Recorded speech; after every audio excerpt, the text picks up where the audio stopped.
Yep.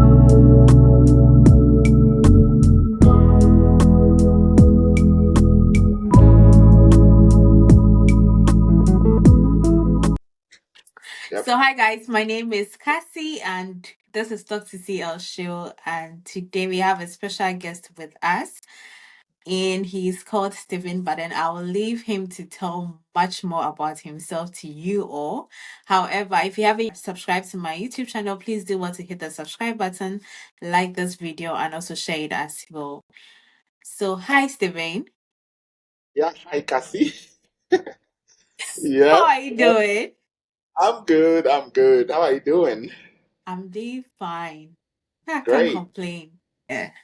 So, first of all, I'd like to ask you, like, how long have you been in the US? I've been here for 2.5 years now. Okay. So, like, old burger or OG. Yeah. What did you Now, you say? know the system very well. Not much. At least to some extent. Okay? Yeah, Yeah. it makes sense. Yeah. To some It extent. makes Yeah. sense. And you are schooling there, right? Yeah. I'm currently doing my PhD. Whoa, wait. Okay. Okay. Wait, you didn't do masters? No, I came directly from my BSc. I did MedLab BSc from KNUST, and then I think I worked for like 2 years. Yeah, 1 year national service, and then 1 year as a research assistant, got some experience, and then came directly into the PhD program. Yeah. How do you do that? Because I know you can't skip one to that. So how did you do it? Yeah, so I think that's why I always say Europeans, you always think different from we here in the United States. Like, PhD here in the United States, you don't necessarily need a master's for most of the programs, right? I mean, Okay. there are a few schools and programs that would require, or I would say they give advantage. If you have a master's, it offers some advantage, but I'll tell you over 95%, especially in biomedical sciences, nobody cares if you do a master's because they've seen that when people come in with just BSc or master's, it has no influence on how long they stay in the program or whether Okay. the success does not depend on whether they came with master's or BSc. So here in the US, if you just have your BSc, you can directly come in for your PhD. But Oh. you really have to build a Is it solid. only your sector that happens or like any other sector? Most other sectors do. Engineering. I mean, some. It's very easy. I would say for the best of my knowledge in the biomedical and health sciences, it's very especially biomedical sciences like immunology, biochemistry, cell biology, bioinformatics. It's very easy like that. But I know a couple of friends who came directly with undergrad in engineering and other aspects. But I know in some programs it's quite difficult to get in with just an undergrad. But to the best of my knowledge in the biomedical sciences, it's very easy to come in with undergrad. But like I said, you really have to have kind of a solid background, either academic excellence coupled with, some research experience. Yeah. Oh, okay. Then that's good. Wow. Yeah. So how long is your PhD? It's 5 years. It doesn't matter whether you came with BSc or masters. You are going to do it for at least 5 years. And how is it so far? Like, It's been good. is it I'm in my third year now. I just started my third year. It's been good. Yeah, yeah. okay? It's been good. So, like, is it like you are on, is it a paid sponsorship thing or you are funding it yourself? Okay, so I'm going to be restricting my conversation to the biomedical sciences, right? Because Okay, that's the program I'm doing now. So that I that's can give fine. accurate information out there. So what happened is I don't think anybody would be able to fund. It wouldn't make sense to be able to fund your PhD here in the US, especially in the biomedical sciences. It's Okay, so expensive with the kind of okay. experiment we do, the amount of fees we pay, even the health insurance and everything. It's so huge that you cannot fund it by your own, right? So what happened is when you get admission, it automatically comes with the funding. Oh, Yes. is it like something like a scholarship thing? So it's tricky to use the word scholarship. That's what 99% of the people will say that it is a scholarship, but to me Okay. it's not. So this is how it works. So the US government every year gives money to the National Institute of Health Okay. which is Ghana Health Service, right? Yeah. And they are in charge of every research in the healthcare sector. So professors apply for these sponsorships or this grant, right? They apply for this money and then they get the money. Now, when they get the money, what next? They have to hire people to work on this grant. Here, Okay. you don't find those people to work on it. So what they do is they hire students. So you are enrolled in the PhD program as a student. So you go to classes, take your coursework, and then after class, you come to the lab and work on a research project on a topic which is towards your PhD. And indirectly, you are also working for the professor who got the grant. So in other Oh, sense, the professor will pay for your fees, a stipend, which is the common name we call here, which is a monthly stipend of around $2,000 for you to, every month so that you can settle your rent. So your fees, health insurance, everything is catered for. At the end of the month, you get paid for, your rent and other stuff. And then when it comes to experiment, like, back there when people are conducting projects, they buy their own reagent, questionnaires, everything. No, yeah. the professor has money to pay all those stuff. So yours is to come, study, do it. And that's why people say it's a scholarship, but it So is. indirectly, you are working as well. Yeah, so you have an employee ID. For instance, I have an employee ID because I'm being paid. But I Oh, also have a student ID at the same time because I'm a student. yeah. Okay. Are you allowed to work even though you have like that employment this thing? Are you allowed to work outside as well?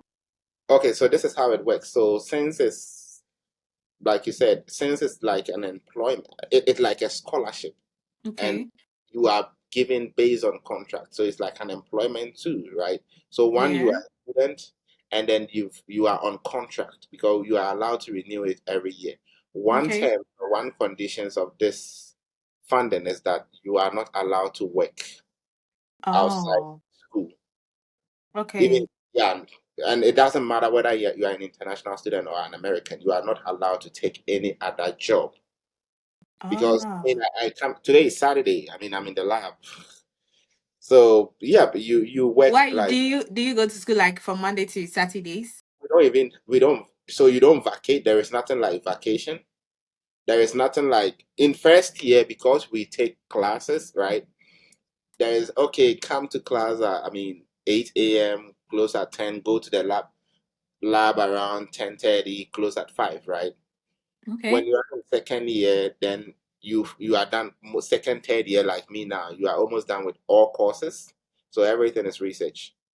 There is Oh. nothing like the professor will tell you, okay, I want you to come to the lab at this time, leave at this time. Some of them will also be free. They'll be like, okay, you are an adult. It's your PhD. So wake up whenever you want, come to the lab, leave at whenever you want. So there have been instances where I come to the lab, let's say average time 9 a.m., leave around 5 or 6. I've been in the lab at 5 a.m. and left here at 3 a.m. before because I had a very long experiment. It took me almost 24 hours. There has been cases where, Wow. yep, people come here, let's say 3 a.m. because they have an experiment, 3 a.m., leave here the next morning, 6 a.m., over 24 hours. But there has been instances where I've been in the lab at 2 p.m. and left at 5 p.m. You understand? So there is nothing like vacation. That's one thing I would like to highlight. Say, oh, we are vacating in December, come back. No, you that in the So PhD literally the whole year you go to class. 24/7. Not like class because you are working on research. Yeah, So on research. like, let me say 10% of this PhD program. So majority of the time is going to be for research, and then getting a break, for instance, is going to depend on you and your professor. So for instance, I had to travel to a place, I think, yeah, some months ago, and then just tell your professor, hey, I need 1 or 2 weeks off, and then he'll let you travel. For instance, if I want to go to Ghana this December for Christmas, I would have informed her maybe some months back, and then Back. my professor would have done, okay, yeah, sure, go and then come back. So maybe 2, 3 weeks or a month, you can go and then come back. But there is no official calendar Vacation. like, Calendar like.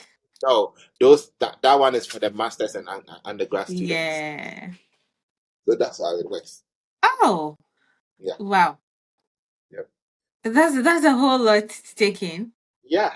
Do you Yeah. have like a social life? So I mean, let me make it general. So in the first place, there are people who do not have social life at all. They are in the lab Monday 8 a.m. leave 6 or 7 p.m. every day, Monday to Sunday sometimes. But I'm a Yeah. Conti boy. I mean, I came from Conti, Ghana. I have friends, I have family, I have a church over here. So I do have a social life. Yeah. I play soccer, I mean, football. I play football every Saturday morning. I go to church on Sunday. I mean, sometimes we have parties at church, Here, I mean, I'm a member of First Love Church. So we have, which is Lighthouse in Ghana. So we do a lot of activities, because PhD can be very depressing, trust me. See, yeah, sometimes No, education itself can be depressing. Not only PhD. I understand. exactly. So you got to have a like social life, right? Yeah, Okay. so I do. I have social life. It's if you don't manage it well, if you are not close to people, it might be very difficult. You'll be in the room, back to the lab. If you don't take care, you would give up. You might want to quit the program. So within the week, you don't even have like a day off, like maybe Sundays are just like off for everyone. So, for instance, the whole of last weekend I wasn't around. I had traveled so for a conference. So for that one, there was no problem. I didn't have to be in the lab. But now this Okay. weekend, I'm going to be here the entire time. Not because somebody instructed me to be here. Your professor doesn't even know where you are. Why? Okay. Because you started an experiment on Thursday or Friday. It sips into Saturday, Sunday, and you have nothing to do about it. There are Oh. some experiments that runs through the whole month. So you would have to come to the lab and measure some stuff. We deal with mice most of the time, because we sometimes investigate new drugs that can be toxic to human beings. We don't know how it impact on human life, right? So Yeah. we this research in mice. So Okay. you always have to come and watch them, whether they are sick, whether they need food, whether they Wow. are doing well. So the way we have ward, hospital, we have wards for patients, same way we Hmm. have mine where we give them drugs, we monitor them over time, see how they are responding to the drugs. And you can't tell your professor, oh, it was Saturday, it was Sunday, so I didn't come and check them. You are not going to graduate. You'll be here for 20 years. Yeah, Whoa. so that's why we don't really have a specified calendar. And Okay. I think that's why we also don't have anything like a vacation, because if we vacate, if there was a vacation for us, what it means is that um all experiments were supposed to have paused at that time.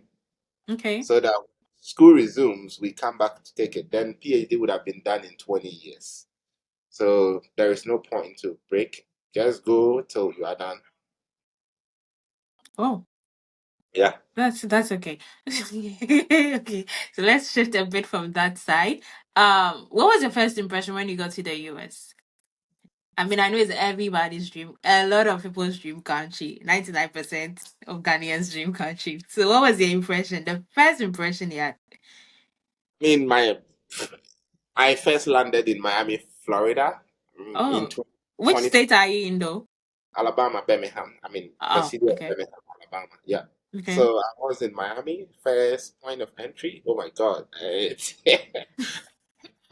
A dream country. it was so amazing. I mean, when I first landed, I mean, it was a long wait, and I had a friend there who took me out a bit, see the place. Oh my God. I was like, wow, this is heaven on earth. That Wait, place was did just you forget that that place was normal earth or you felt like so, you are in heaven? the whole point is it's your first time seeing something different, right? Yeah. I mean, I That's your had been, first travel. I mean, yeah, I mean, especially out of Ghana. I mean, in Ghana, you only see, in Kumasi. I was in Kumasi. I lived in Kumasi most of the time. I mean, talking about the big cities, I've been to Yeah. Accra, Tema. I mean, I've been to Takrade, Sunyane. Most of the regions, Tamale. I've been to. I mean, Cape Coast everywhere. this is my standard. I mean that back then before I came in, that was my standard. And then getting to the almighty Miami and seeing the atmosphere was something different. Trust me, I it know was that a feeling. different vibe. Yeah. Yeah, it was so amazing. Even I traveled from Terminal 3, and then when I got to the Miami airport, the airport itself is different. The environment, Mhm. everything. Yeah, it totally different. So I was like, wow, wow. Yeah, Yeah, wait, was American your dream country in the first place? Was it? that's a good question. So, I mean, life starts with different stages, right? Yeah. So, I mean, when I was in first 2 years of undergrad, my dream was to be in Ghana because I love to work in the clinic hospital, Okay. work with patients, take blood samples. So getting to third year, the whole idea changed. I was like, no, I didn't see. I mean, not like it wasn't good for me, but I didn't see myself doing that forever. It's a very good profession, med lab. That's what I did in Ghana. One of the best courses you would ever do. Trust me. Okay. Uh, but after school, I felt like this is not where I want to be. So the next question was, where do you want to be? And I don't know, for some reason, I wanted to be in America. So I know sometimes people apply to schools like one in Australia, two in America, three in the UK, four in Yeah, Germany. No, yeah. I applied to 16 schools, all in the US. Whoa. Yeah, I wanted to be here. I was interviewed by nine out of the 16 schools, got into seven of them, finally came here. So I really wanted to be here. I didn't apply to any school outside the US. Oh, that is nice. And they were all like this the PhD thing. All PhDs, 16. Oh. Yeah, I still have So all you did the. the application yourself? Yeah, I did all the Okay. applications by myself. Like, Yeah, did you I make any honestly, payments alongside when you were doing your application? so when I was in Ghana, I didn't even have a credit card at that time. So, I mean, I had my debit card with Access Bank, but I Yeah. mean, I was so naive that I didn't know a lot of things. So, I mean, I had a senior colleague here in this school. He's called Eddie. So he had been through the system. So he would help me. I would write the SOP, statement of purpose, my CV, send it to him. He would revise it, send it back to me. During the applications, um, I had the money, but he had to make the payment, then I'll send him the money.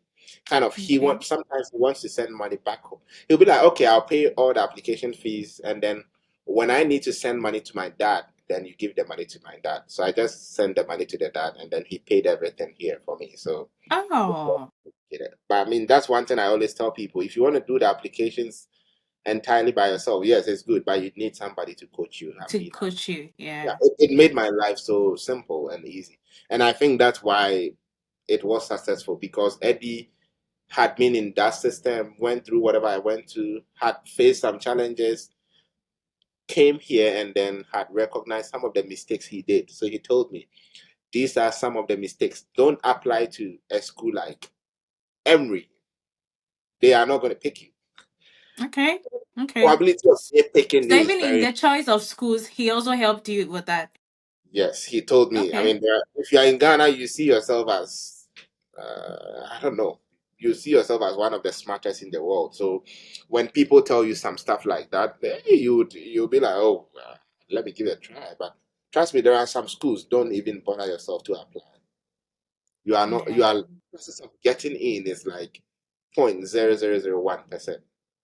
Okay. Not necessarily like a school like Stanford or Harvard, but I can mention like top schools like a school like Duke in the I'm referring to the biomedical sciences. I'm not saying people Okay. from not get in, right? But Yeah. compared Yeah. I get it. to schools, a school like Emory, let's say biomedical sciences, immunology, a school like Emory, Duke, Rochester, um, um, North Carolina, Chapel Hill, those schools is very hard to get in. Very hard to get in, and especially most of the schools in California. A school like UC Berkeley Mm-hmm. immunology program is going to be very difficult. Oh, because okay. the people who are applying are people who have good research experience, have submitted a paper to Cell, Nature, or Science in a very top lab. And if you are coming from Ghana, it's going to be difficult.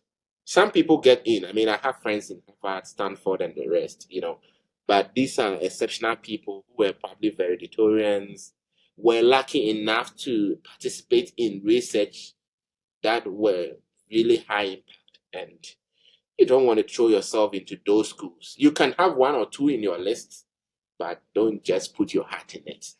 Because I have a Yeah. friend who applied to two schools, Stanford and UC Berkeley. I don't know why you do that. Because the American who topped his class in that same school wasn't admitted. Whoa.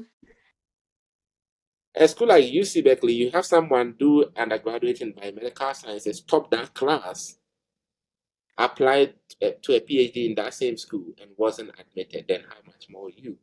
So I'm not saying don't apply, but don't focus on all just on those top schools. It wouldn't help you. Yeah, Yeah. yeah. Okay.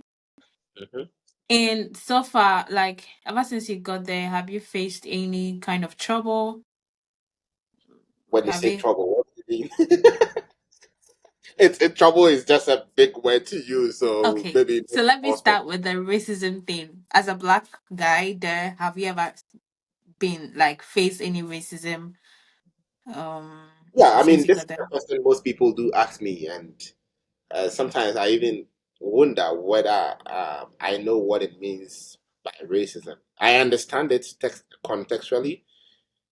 In terms of textbook, I know what it means to be, but I've never faced it physically. Why? Okay. Because I think partly due to where I am, I'm in school, and I always mingle around PhD students, and these Okay. are people who have gotten to the top there. So they've they really understand how to work with people. So I've never had experience like that. I mean, Like I've been that. going out to Walmart. I've traveled in flights, in buses, and other. I've never experienced that.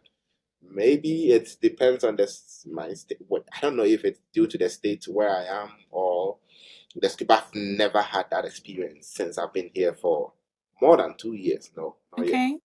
Yeah. That's great. That's great Like to I'm hear. saying, maybe I might have faced it and didn't realize it. But Didn't realize. Okay. But yeah, that's great to hear. And like, yeah, is it easy to make friends over there? of course, of course. I mean, if today was Monday, you would have realized that mm, 10 minutes, we are 12 in the lab. They come to me anytime. We talk about stuff. My course mates, for instance, when we were taking coursework, we make so much friends. People even not in my class, I have a lot of friends. Honestly, yeah. If you are friendly, they are going to be friendly too. So that's the Okay. point. If you are nice to them, they are going to be nice to you. And they are always curious to know more about where you're from, the kind of food you eat, Yeah. how life is in Ghana. So yeah, they are very much friendly. Yeah. But I mean, I've heard different things about people in undergrad or masters because, undergrad are these young people who Yeah. have not gotten there yet. So I learned racism and all those things are very common there. But at my level, I don't think it's common. Yeah, I haven't experienced it yet. Okay. Is it risky living in US? Because I know I have seen in news like a couple of times there are shootings here and there and all of that. Is it like risky? My response is going to be very personal. So, I mean, about a month ago, I'm not saying it's 100% safe. I mean, there is no 100% safe place on this planet Earth. But Yeah.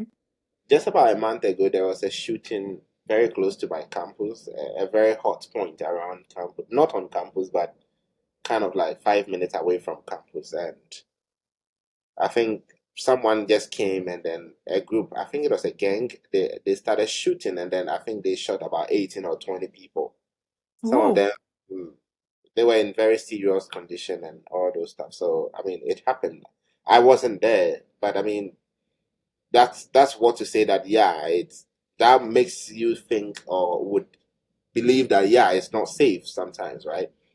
But ask myself, I mean, at that time, where was I? I was in my room because it's 10 p.m. Friday night, and It happened around the bar. What am I going to do there as a PhD student? That's the point. You understand? So But it, I mean, yeah, okay. Maybe you just don't like to go out. Let's clarify that. it's Maybe like you just don't like to go out, but it doesn't mean if the father you're a PhD student, you can't also go to the club and chill. I get your perspective. I mean, your Yes. yeah, you So can. I mean, like I said, I have friends we chill, but in a different perspective, right? okay. So just to be specific on your question, I mean, yeah, it's not 100% safe because of instances of shootings and all those stuff, right? Yeah. I mean, based on my personal experience, I haven't seen a terrible experience yet. Oh, okay. Yeah, and that's why I'm not gonna be at the bar at 1 a.m. Yeah. So personally, it's safe for me. I mean, America is safe for me. Okay. And how is Yeah. standard of living too in general? How is it? Is it I mean, expensive to live there or it depends on the city or what? it depends on how much you make. okay. I would say it, one, I would answer by saying it depends on what you do, what you make, right?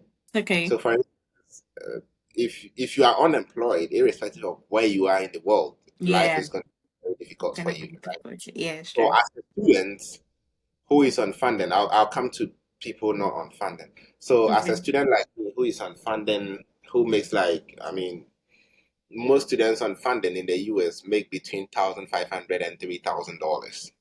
Okay. So you're going to, and those amounts are being calculated based on where you live. So Okay. someone in California will make at least $3,000 a month because they pay much higher Much, yeah. rent. But someone here in Alabama is going to make around $2,500 a month. Someone in Okay. Massachusetts is going to make at Is it least. after tax? Uh, I'm not quoting exact values, but I mean these are before No, taxes. like I'm not saying because Yeah, I'm before just taxes. asking you giving us range like 2,000 to 2,500. Is it after tax or Before taxes. okay. Yeah. Okay. So after tax, it depends on where you live. So for instance, here after taxes, you should be around $2,300, $2,400. But someone in California or Boston would be making around 2,800 after tax. Oh, okay. Yeah, as a PhD student in my field. Okay. But don't get me wrong, there are some schools who would make like 1,700, 1,800 after taxes. It depends on the city you live in, the school. But trust me, all this amount has been calculated and adjusted based on the standard of living. Living. Okay. So Okay. they are not going to make you a beggar in the cities. Trust me. They've really calculated all these things. They've made sure that yeah, it's an amount that can take care of you for the whole month. And you Okay. are doing a PhD as a student. You are not really working at this time. Although we are seen as employees, ideally you are not working, you are in school. So Yeah. it's not a point to save. So Okay. I'm saying this because people are like, oh yeah, I'm doing a PhD, I'm poor, blah, blah, blah. Comparing it to people who are working, I'm like, you are not there yet. Because this is not the time for you to save. It's time for you to Yeah. just be in school, graduate, and then you can start You can making. start making money. Yeah. Yeah. So this is not the point where you are supposed to save. But even with that, I mean, you are going to be fine. Because of living, I think it's fine. Why? Because it's calculated here. It's calculated and adjusted for where you live. Okay. Yeah. So that's the most important thing that. So for instance, here in my school, every year your stipend, the amount you make per month, just a little bit adjustment. About 2% increase every year. Okay. Yeah, but I mean, I heard NSS was 559 before I think before I came to university. I came Okay. to the same amount. Yeah. Let me give you an example. When I came to KNUST in 2016, campus to Tech Junction was 80 pesos. mm-hmm. NSS personnel were taking 559. 5 years, 7 years later, Tech to campus was almost 3 cities, and NSS was still 559. It never happens over here. If it was here, your salary was going to be adjusted to, accommodate those little. Accommodates, yeah. So you don't really feel it. Okay, okay. Yeah. Makes sense. You understand my Yeah, point. I So understand your point. they do adjust it a little bit over time to Okay. make sure those things are being accounted for. And if you live in an expensive city, because NSS people, someone is posted to Accra, Yeah, a car is expensive, yet still they are still, it's to another, they make the same money. yeah. Not NSS is let me they will say that's allowance, but let's go salary wise. A teacher is posted to Accra, another teacher is posted to a different city, and then they make the same amount. It doesn't work like that over here. If you Okay. are moving to California, trust me, $10 in California is nothing. It's like water. You cannot buy anything with $10. But here, for instance, you can use $10 for at least a McDonald's meal. Yeah. So Okay. they adjust for all those things. So I think the cost of living to me as a student, it's fine. It's fine. Yeah. And definitely why I'm also not complaining much because I have friends who are working and it's easy to find a job. Oh, It's okay.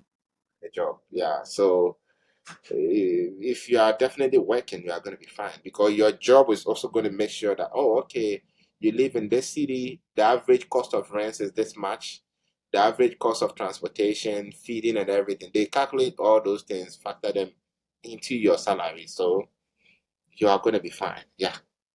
Yeah, that's And cool. one word I would like to say is, irrespective of where you are in the world, if you are unemployed, life is going to be difficult. Same way, Definitely. yeah. So same way, if you come here in America as a student without funding, it means you have to, I mean, without funding, you are allowed to work 20 hours per week. Yeah. You have 400% funding as PhD student, you cannot work. But if you're a Okay. master student or irrespective of what type of student you are, if you come in with no direct scholarship, you are going to be given 20 hours per week to work. Oh, okay. But just that the only problem is, So unlike other countries, you guys have the same thing we have here as a student, 20 hours exactly per week. 20 Okay. hours a week. But the only problem is 20 hours, you might not be able to generate that much money to take care. I mean, you would be in a balance because kind of you may make, let's say, depends on what you're doing. Because if you are paid, let's say, $20 per hour, so 20 times 20, that's like $400 a week.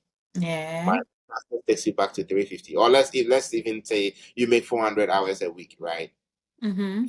20 hours. Let's say you are doing something that pays $20 per hour, and then 20 hours a week makes it $400. So a month, 1,600. That's Okay. going to use like a rent and something to eat and all those stuff. Yeah. Are rent like expensive? Okay, aside your school thing, but like generally are rent expensive there I mean, compared for to people, students? yeah, compared to you guys in Europe, I would say it's quite expensive over here. Okay. Because Yeah, I know Europe is much better here than when it yeah, comes to rent, it's it's much expensive. better. It's expensive. If you want a two-bed, two-bath apartment, it's going to take you at least 900,000 on Oh, the average states. Like average state, I mean, Ohio, Alabama, Georgia, Texas. That's too bad, too bad. But if you are in somewhere like New York, California, if you are in somewhere like Cambridge in Boston, Massachusetts, you are thinking about 1,500, $2,000 for what I'm talking about. So it depends on where okay. you are. Exactly, exactly. That's a lot. So most of the students just go for four-bed, four-bath apartment. So four bedroom, four bathrooms. But still with that, on the average states, when I say the average state, like the Carolinas, Maryland, down here, Alabama, Georgia, Texas, Kentucky, Ohio, Indiana, like, yeah, you're going to pay around four bed, four bed, you're going to pay around 600 to, let me make it a wide range, around 600 to 900 or 500 to 900, that range. Okay. And once again, if you are in California, it's still going to pay at least 1,000. So Oh, yeah, that's how it works. Yeah. Any vast difference between schooling in Ghana and the school here in the US? At what level? I always ask these people. When people ask me this question, then I ask, at what level of education are you talking about? Well, Because you didn't do your college school in the US. no, And I mean I can say something about it. Yeah, but okay, I so mean like let's take university, normal degree. Let's compare normal degree. How would you compare the two? Is there any vast difference between the two? Or like US is far better or Ghana is far better in terms of maybe certain things, or like what is the general idea about that? I think with I would start by saying the course content, right? So with course content, I don't see any differences. Okay. So we just that DS is spread. The only difference is that DS is spread out. Yeah. Can we do 21 credit hours? 20. That's so much. I had people who were professors who were finding it hard to believe that I did 10, 11, 12 courses in a semester. It, it was during my interviews, and I had to explain to them that I was able to do 12 courses. They didn't believe me.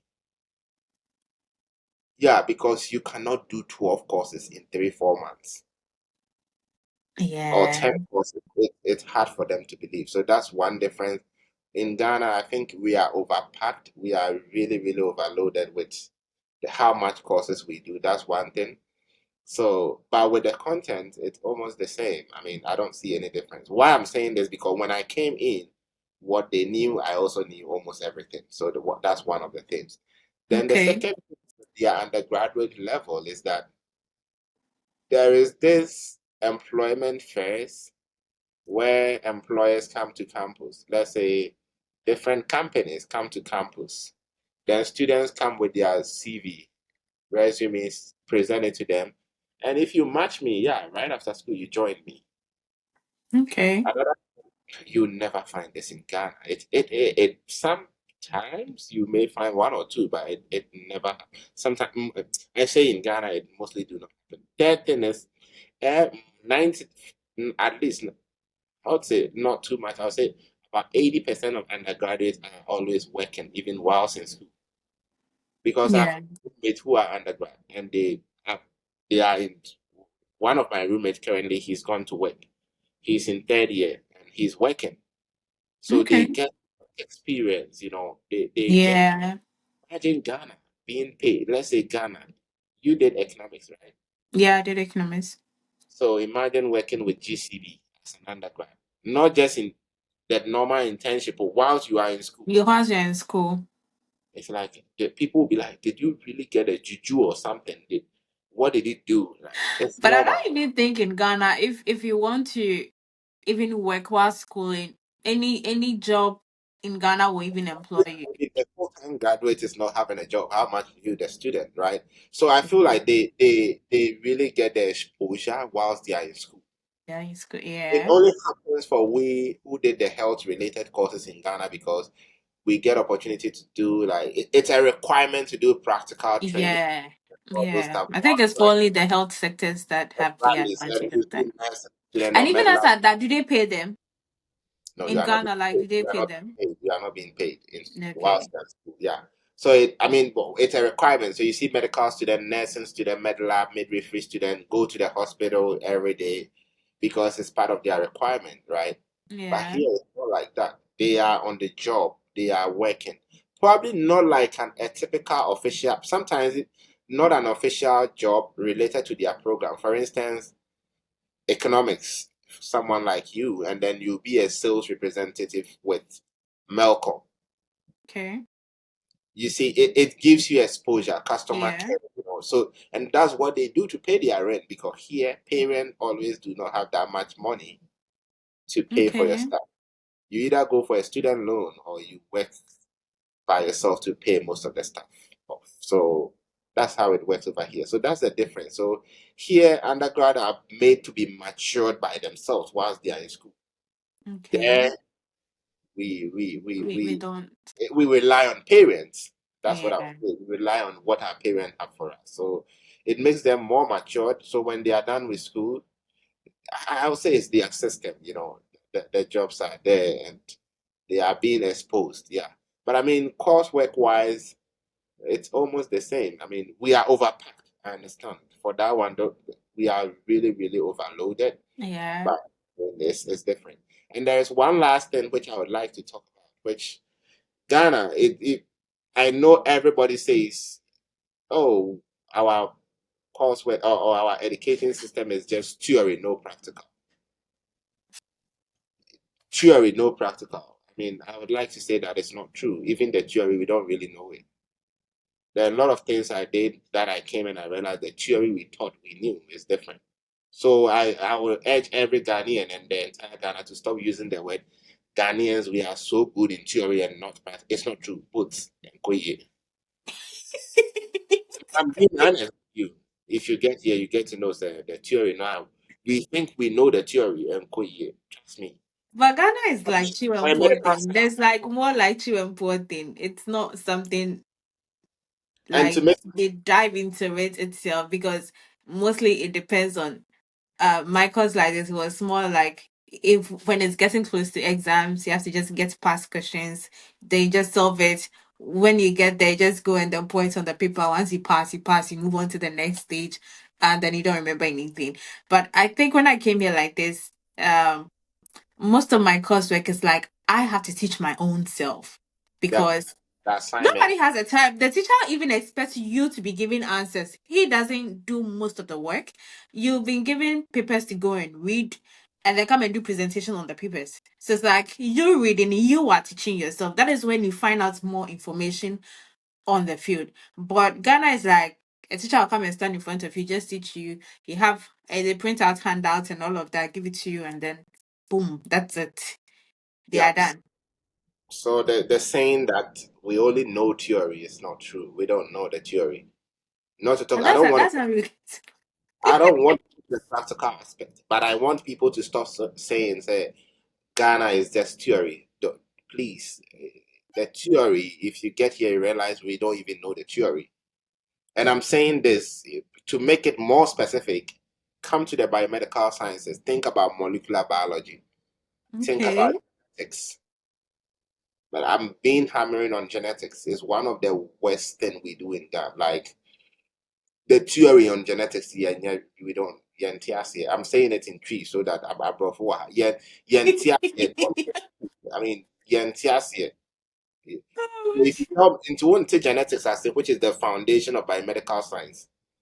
Then if you mhm. sit here and tell me, say, yeah, we do well in the theory, but not practical, then what are you trying to tell me? It's not true. So let people stop using the word, oh, yeah, the end of the theory, not and then yeah, practical. No, both of them and yeah. So it's like the education system is more of like, yeah, like you said. I mean, one thing is 11:59 p.m. You have to submit an assignment.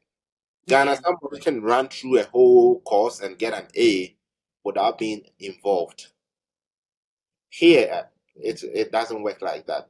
The marks is not like attributed to the exam you write. No, that's just like some percentage. Your Yeah. participation, your assignment, and the assignment, they will make sure you are doing it. If you are not following the class, you will not, like, you cannot do the assignment. Okay. Yeah, that's the difference. And here too, people are not eager. If you write exam with American students, it's funny. So Ghana, if you don't know the exam, then you are killing yourself. Like you don't know an answer to a question, they don't care. If he comes there and he doesn't, let's say 10 questions, he knows only three, he answers the three, leave the whole. That's it. Ghanaian student will be killing him. They don't care about that because they believe that I'm not going to go anywhere with the grade. I'm going to go with what is in my mind, what I learn. So they don't bother themselves with grades. So Okay. that's why here you don't see a student carry himself to a TA or a lecturer trying to ask for marks. It doesn't work here. Yeah. They are rather going to talk about, what they know and all those stuff. Yeah. I mean, Oh. what happened is The system is different. One culture really has an influence on all these things we talk about, but most of the stuff are different. Like it's different. And then in Ghana, student-teacher relationship is in the education system is really complicated. You see your lecturer, for instance, as a lesser god. Yeah, yeah. So sometimes hard to, you know, To approach and talk to them. Yeah. where they've established official way of communication. So KNUST, it took, I think I was almost graduating when I realized, oh, I had my KNUST email. Why should it be so? Because you, and then if you were a class rep, you have to text your lecturer on WhatsApp or text or call him. No, it doesn't. The system is different. That's why they've created the university email You address. know. Yeah. PhDs, emails every day. If you're a TA for a course, you see them talk to you every day, every time they are lecturing. So that, you know, getting them involved is very easy because of the systems they set up. So I would say there is a difference. I mean, in terms of content wise, it wasn't like I first answered, it wasn't supposed to be different. But I mean, based on how we implement it between here and then back there in Ghana, it brings quite a difference. Yeah. Okay. That's cool. And ever since you went there, have you ever faced any difficulty? In terms of, I always I have this mean, saying, here in Germany, most people face difficulties in terms of like finding accommodation or maybe help from people. Like maybe I went to stay with someone, the person maltreats me and like other stuff. So personal, maybe with police and all of that. Yeah. Have you ever faced anything like that? yeah, I mean, I always laugh at people in Canada and Europe. And why? Because they told me, I can't find a room. And I'm like, what do you mean by you can't find a room? Yeah, because not that they don't have the money, they have the money, and but Yeah. it's hard to find accommodation. That is, it. I'm not saying it's 0%, but it rarely happens in America. If you have your money, the next day you sign your lease and then you get a room. It's very easy to find a room. So I mean, I didn't really face any challenges. I mean, I was fortunate enough to have had someone here in my school who was a very close friend, Eddie. So Eddie Okay. was already here. The guy I said he assisted me with my applications. Yeah. When I came, I mean, I came to stay with him for like 2 weeks. So yeah, 2 weeks. I think yeah, yeah. I mean, I came here. Yeah, 2 to 3 weeks. Then at the end of the month, I was paid. I went to rent my apartment and I moved. Oh. Because yeah, and he was super nice. I didn't even have a credit card, nothing. I mean, I only had like some cash, some dollars on me. I never even spent it because he would buy food, restock the fridge every day. We go to town, he buys everything. You know, it's boys, you know. Yeah, it's boys. So he really took very good care of The me. fact that his voice, maybe he's just a good person. Because even if it's just boys or girls, human beings changes. Oh So maybe yeah, I mean, he's just a good person. Because like people have he's a been with people and then they've been to worse situation. People like they very thought they are even siblings. Even your siblings can do it to you. So that's why I yeah. said he's just maybe a good person. Yeah, but I mean, he's a good person. I don't have, technically, excuse my language, I don't have useless friends. All my friends are good boys. So He makes sense. He makes sense. you got to know who people you mingle with. You don't have Of to be course, of bad course. friends and then you get to realize, oh, this was a very bad friend. So I mean, having met him here, I would say made my life very simple. So it made me very easy for me to settle in. And I have a friend in Canada who had to look for a room for like, sorry, for like one whole month. It's like, no. In Germany, I can look for a room for like 6 months, Yeah, I'm like, you guys, 7 months. you guys is different. Here, if you have the money, then you sign the lease and then you are good. Germany is difficult to find, especially if you are black. Mhm. It's difficult. If like for me like this, if it's not like this, the fact that I have a student hostel, if my time is about to end here, I have to start looking for an accommodation maybe 6 months before, because some landlords wouldn't give it to you once you're black. Several emails even emails from different apartments asking me to, if I wanted to move there. Trust me, it's very easy over here. And It's the whole time you be in that situation here is when you have a very bad record of not paying rent and your credit score is bad or something, then nobody wants to give you the room because you yeah. put in a bad record in the system. But if you are a very good person, why not? It's very easy to get room. Yeah. Didn't really face any really big challenges. Yeah. Yes, that's cool. Yeah, And I know okay. people. I have Mhm. friends who actually face challenges in the sense that they came without funding. Oh, So although they'll be like, you have 20 hours a week to work, most of the companies, and mostly it's restricted to on campus. okay. You cannot work off campus. And Oh, okay. yeah, and on campus, they are going to pick the undergrad guy who they know last semester compared to you. So some people came, I know a couple of friends who came and they needed a job because they came with no funding. So when we were paid to pay our rent and all those stuff, they were never paid. And they had not found a job and life was very difficult. Yeah. But I mean, Oh, by God's grace, I mean, people like us, I never went through any challenges. Yeah. challenges. Okay, that's great to hear. Yeah. And lastly, in terms of relationship or love life, how is it? Why are you laughing? Oh no.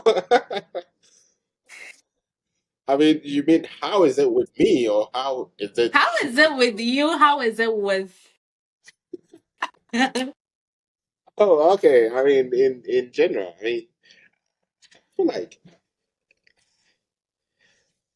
there were a lot of misconceptions about starting relationships abroad, right? When here Okay.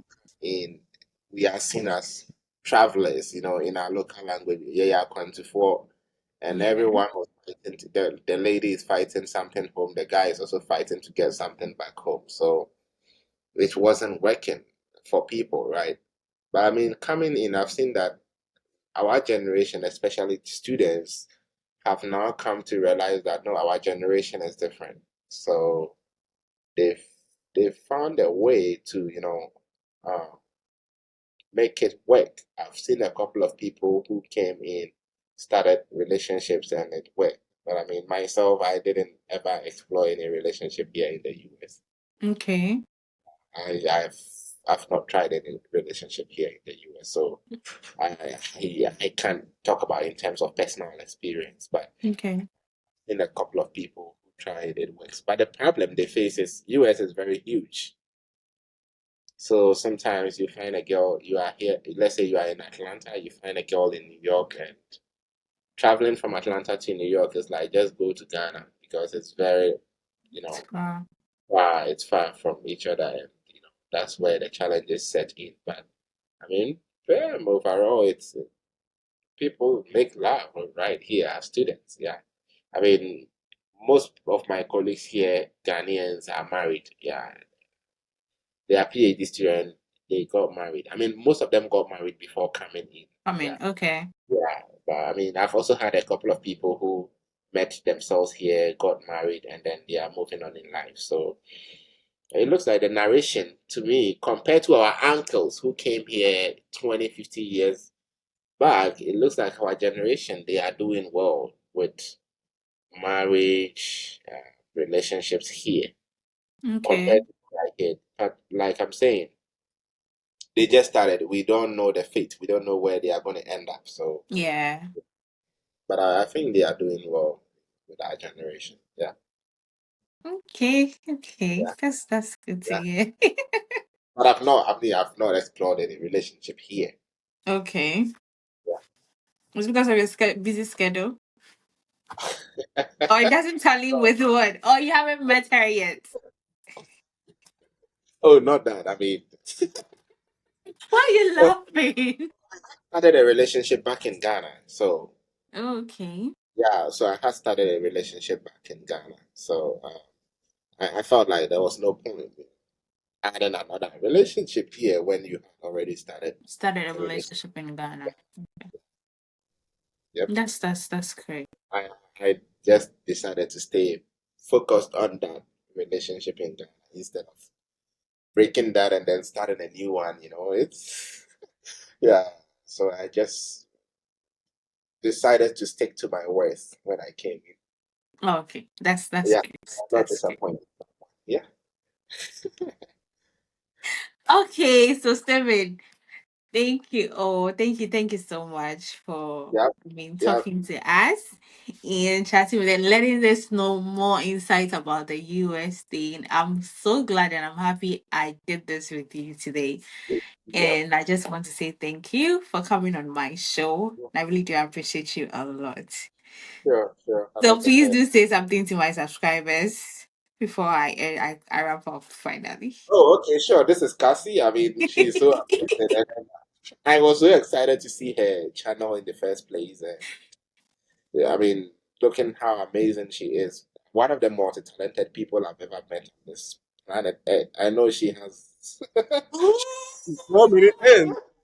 When, when I got an invitation to join on your show, I was like, oh, why not? I mean, I'm more than happy to share my experience with you. So, Oh, um, lovers, I mean, if it's your first time watching her and myself here today, I mean, I would recommend that you like this platform. You just like this video and then subscribe to the channel. Put on comment there. Let's push her. She's so amazing, and I know she's going to be bringing you with very great content. So stay tuned. Don't forget to subscribe to this channel. Yeah, I wish I could give you a hug right now. yeah. Oh, thank you so But much. Thank before you then, I so much. wouldn't leave without saying a shout out to my boys, my Conti boys back in Ghana. It's one. Yoshé. Yeah, one of the. I mean, the greatest hall in the world. People say in Africa, in the world. If you come here, the hall system doesn't work. I Team don't think it. Katanga. Although those people are young boys, so when you talk about if you really want a real man to marry, go to Conti, and Eee. I do our boys, we are alive. I mean, my I need regards me to. some Conti man to marry. I got to know you through a Conti guy, so you have to understand that, which is Bishop. Yeah, Thank you so much. Thank you, Steven, for coming on my show. I really do appreciate it. And guys, if you haven't yet subscribed to my YouTube channel, please do want to hit the subscribe button, like this video, and also share it as well. And thank you all for watching my video. See you in my next video. Bye. bye.